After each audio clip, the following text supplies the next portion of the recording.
guys were way more ready than ever before, and so things were a lot easier. You could tell these guys spent a lot of time being football junkies and studying the game and studying. I mean, they did a lot of player-run meetings and player-run practices where they actually got together and took the initiative themselves to get their team ready.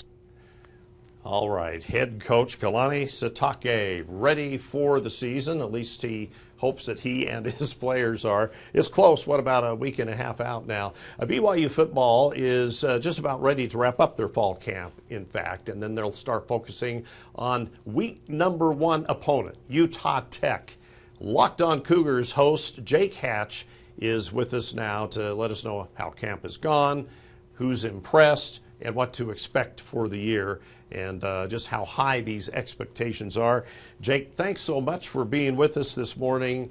And I guess you have a chance a couple times a week to actually get in, see how fall camp is going. So what has been your impression so far?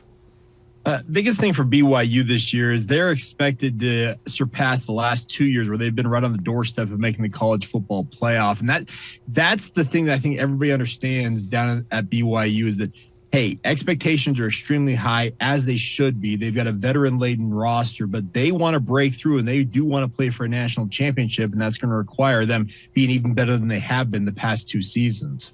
So what do you think? Are they that good?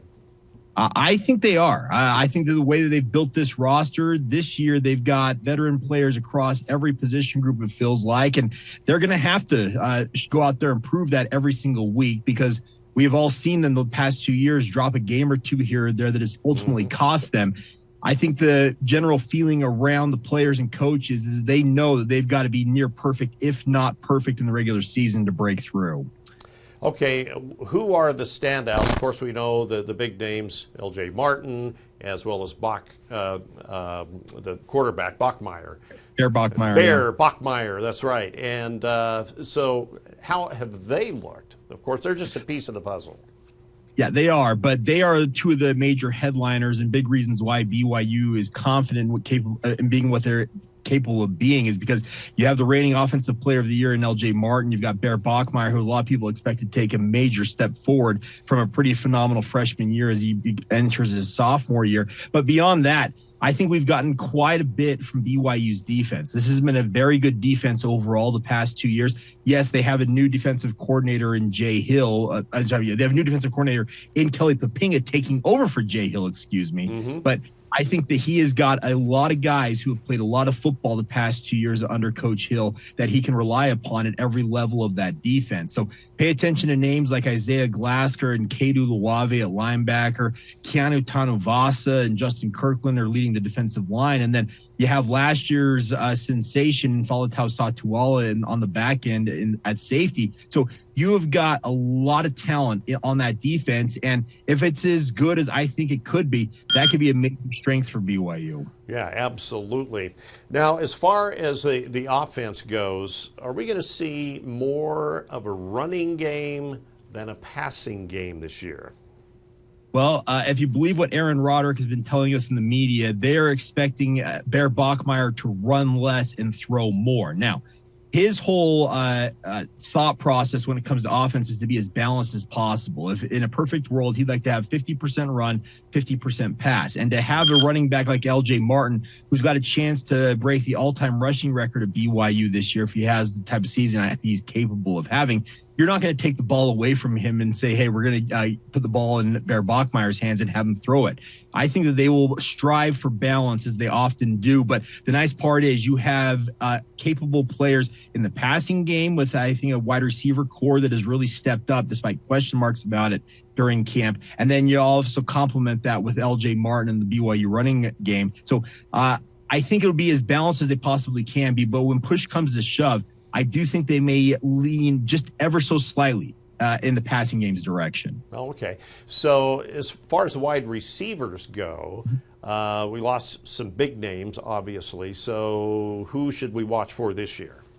Yeah, so you mentioned they lost some big names. They lost their top 3 pass catchers from a year ago in Chase Roberts, Parker Kingston, and Carson Ryan. But They have been effusive, speaking of the coaching staff, in their praise of a tandem of tight ends in Walker Lyons and Roger Saliapaga. They were both transfers into the program. Lyons coming from USC and Saliapaga coming from Oregon.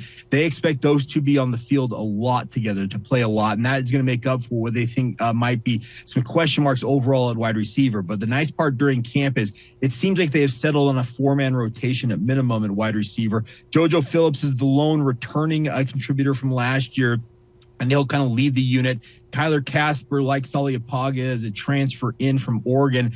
He is a 6'6" wide receiver, so he's just a big target, and he has shown a lot of ability both in spring and in training camp. And then you have a freshman local product and legend, Glasker, who comes from Lehigh High School, and he's a true freshman, but all he's done is make plays every single practice he's been out there. And then the final name to know is another local product. He's been in the program for a year now, but it's Reggie Frischnecht. He comes to BYU by way of Manti High School, Snow College, and Weber State. He's been to three different stops locally, but he has really emerged during fall, and I think those 4 are going to lead this wide receiver contingent. Okay, and we'll probably see more tight end play. Yeah, and that's the thing about this is that Walker Lyons and Roger Saliapaga, that tandem I mentioned, they are very capable of complementing one another. Roger Saliapaga plays the tight end position more like a big-bodied receiver. It just so happens he's 6'5" and 250 pounds or whatever he weighs. He's a big body. He's capable of running any route required of a receiver, but he just is a tight end. And then Walker Lyons, he is what your traditional tight ends are expected to be, an inline guy who's just as capable blocking as he is catching the football. And BYU's history with tight ends has been very strong, obviously, but looking at what Carson Ryan did last year, really showing out at that tight end position, they think that both Saliapaga and Lyons are capable of elevating it even more. You've already sung the praises of the defense coming up, so who are the big names there?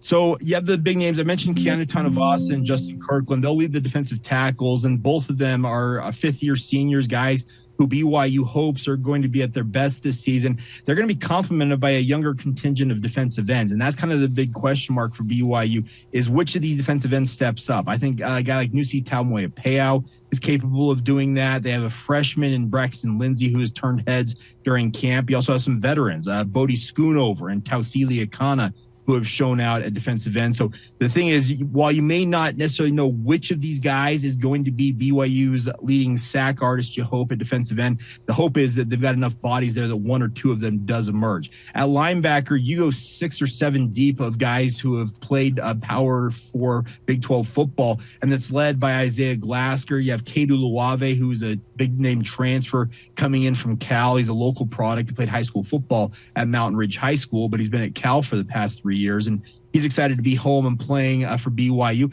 then you also have a guy like Siale Acera. He is one of the most overlooked players, I feel like, in camp. People just don't mention his name, but he's a fantastic football player, and he's been that for the past 2 years for BYU. So you have a lot of linebackers beyond those 3. And then in the secondary, you've got 2 guys who I consider to be all Big 12 corners in Trey Alexander and Evan Johnson, and they're expected to team up with guys like Falatau Satuala and Raider Damuni to form a very, very strong defensive secondary. And if it's as good as they hope it is, that is going to free up the front 7 to make a lot more plays because the back end's covered by those guys.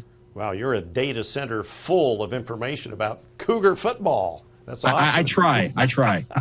Yeah, that's really impressive. And rest of the Big 12, I'm sure they bolstered up their programs too, so it will be a fun season to watch, and I'm looking forward to the Cougars doing great things this year. So Jake Hatch, host on Locked On Cougars, thank you very much for being with us, Jake. Thanks for having me. You bet. We'll talk to you later. Sounds good.